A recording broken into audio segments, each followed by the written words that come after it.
आमच्याशी सविस्तर संवाद साधण्यासाठी तर याचिकाकर्ता मेधा सोमय्या स्वतः आपल्या सोबत होत्या।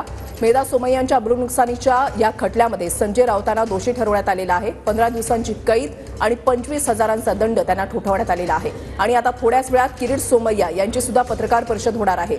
शौचालय घोटाळ्याचे आरोप संजय राऊतांकडून करण्यात आलेले होते।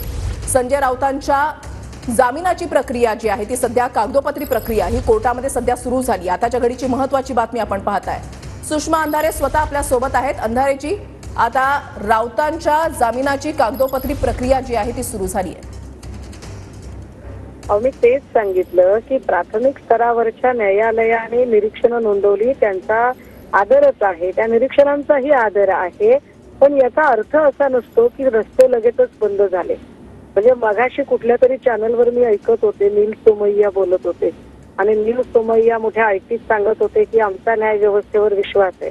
जर या लोकांचा न्याय व्यवस्थेवर विश्वास आहे तर मग काल न्याय व्यवस्थेवरचा विश्वास कुठे गेला होता जेव्हा अक्षय शिंदे यांनी एन्काउंटर केला? नील सोमय्या असं म्हणाले की 15 दिवसाची तरी का काही ना काही शिक्षा झाली हे आमच्या दृष्टीने महत्वाचं।